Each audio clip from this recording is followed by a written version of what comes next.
Every investor loves a bull market. Prices rise, portfolios grow, and almost every decision starts to feel smart. Then the crash comes. The headlines change. Green numbers turn red. Billions disappear from the market. And suddenly, investors discover something important. Not every asset reacts to fear in the same way. During major market crashes, stocks can fall fast, sometimes by 20%, sometimes by 40%, sometimes even more. But while panic spreads through the stock market, some assets behave differently. Some hold their value better. Some recover faster. And a few can actually rise while investors are desperately searching for somewhere safer to put their money. But here is the important part. There is no single asset that magically wins during every crash. Every crisis is different. What protects investors during an inflation crisis may not be the same thing that protects them during a banking crisis. What rises during a recession may fall during a period of rising interest rates. So instead of searching for one perfect crash-proof investment, the smarter question is this. Which assets have historically shown the ability to protect capital, diversify risk, or outperform broad stock markets during major periods of financial stress? In this video, we're going to look at 5 assets that have repeatedly demonstrated defensive strength across major market crashes. We'll travel through some of the biggest financial disasters in modern history: the dot-com crash, the 2008 financial crisis, the COVID market collapse, inflation shocks, banking fears, and periods when the stock market suddenly stopped looking invincible. Some of these assets are familiar. Others may surprise you. And by the end, you may look at diversification very differently. Because sometimes the goal is not to find the investment that makes the most money when everything is going well. Sometimes the most valuable asset in your portfolio is the one that helps you survive when everything goes wrong. Before looking at the 5 assets, you need to understand what actually happens during a market crash. A crash is more than falling stock prices. It is a sudden change in behavior. Investors who were comfortable taking risks yesterday suddenly want safety today. Companies that looked unstoppable become uncertain. Growth projections disappear. Debt becomes dangerous. And liquidity becomes valuable. People begin selling what they can, not always what they want to sell, sometimes what they have to sell. During these moments, correlations can change. Assets that normally move independently may suddenly fall together. Even investments considered safe can temporarily decline when investors rush to raise cash. This is why the first few days of a major crash can be chaotic. Almost everything can fall. But after the first wave of panic, the market begins separating assets. Some remain weak, some stabilize, and some begin attracting money. Historically, defensive assets tend to benefit from one of several forces. They may be seen as a store of value, they may produce predictable income, they may have low correlation with stocks, or they may benefit from the exact economic conditions causing the crisis. This distinction is critical, because an asset does not need to rise during every crash to be valuable. Sometimes outperforming simply means losing 5% while the stock market loses 35%. Protecting capital can be just as important as growing it. And during a major crash, sometimes losing less is the beginning of winning. The first asset is one of the oldest stores of wealth in human history: gold. For thousands of years, gold has represented something simple: value that exists outside a company, outside a government balance sheet, and outside the earnings expectations of the stock market. Gold does not generate profits. It does not pay a dividend. It does not produce cash flow. And yet, during periods of uncertainty, investors often move toward it. Why? Because gold is often viewed as a hedge against financial instability. When confidence in currencies, banks, governments, or financial markets begins to weaken, the demand for assets outside the traditional financial system can increase. During major market crises, gold has often behaved differently from stocks. That does not mean gold rises immediately every time the market crashes. During sudden panic, investors may sell gold along with everything else to raise cash. But historically, gold has often shown strength during periods of prolonged uncertainty, especially when fear combines with inflation, currency concerns, or declining confidence in financial institutions. Imagine 2 investors. The first owns only stocks. The second owns a diversified portfolio that includes a small allocation to assets that do not always move with the stock market. When stocks collapse, both investors may experience losses, but the second investor may have something important: an asset that behaves differently. And that difference can provide more than financial protection. It can provide flexibility. Instead of selling beaten-down stocks at the worst possible moment, a diversified investor may have other assets available. That is one of the hidden advantages of gold. Not necessarily explosive returns, but diversification. In a crisis, diversification can become liquidity, and liquidity can become opportunity. The second asset is less exciting. It does not create viral headlines. It does not promise life-changing returns. But during many periods of economic panic, investors have turned toward it. High-quality government bonds. When investors become afraid of recession, they often change what they want from their money. During a strong economy, investors may chase growth. During a crisis, preserving capital becomes more important. High-quality government bonds have historically been viewed as a defensive asset because they are generally backed by governments with strong credit quality. And in many recessionary crashes, falling interest rates can increase the value of existing bonds. Imagine owning a bond that pays a fixed interest rate. Then the economy weakens. Central banks begin cutting interest rates. New bonds may now offer lower yields. Suddenly, the older bond paying a higher rate can become more valuable. This is one reason high-quality bonds have historically provided diversification during certain stock market crashes. But there is an important warning. Bonds are not guaranteed to rise. If inflation is high and interest rates are increasing rapidly, bond prices can fall. And that is exactly what makes the story of defensive assets more complicated. The same investment that protects you during a recession may struggle during an inflation shock.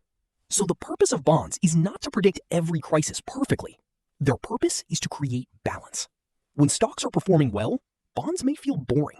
When stocks are collapsing, boring can suddenly become valuable. Because a portfolio does not need every asset to perform at the same time. It needs different assets to perform under different conditions. The third asset might seem almost too simple. Cash. Or more specifically, cash equivalents and short-term government securities. During a bull market, holding cash can feel like a mistake. Stocks are rising, real estate is rising, cryptocurrency is rising, and cash just sits there. But a crash changes the role of cash completely. During a crisis, cash does not need to outperform by rising. Its power comes from something else. It does not have to recover. If an investment falls 50%, it needs to rise 100% just to return to where it started. Cash does not face that problem. The purchasing power of cash can decline over time because of inflation, but during a sudden market collapse, cash gives investors something extremely valuable: optionality. Imagine the stock market falling week after week. An investor who is fully invested may have only two choices: sell or wait. But an investor holding some cash has another option: buy. And historically, some of the best long-term opportunities have appeared when fear was at its highest. Cash gives you the ability to act. It can cover expenses without forcing you to sell investments. It can help you survive unemployment. It can allow you to rebalance. And when asset prices become attractive, it can become dry powder. This is why cash should not always be judged only by its return. Sometimes its value is strategic.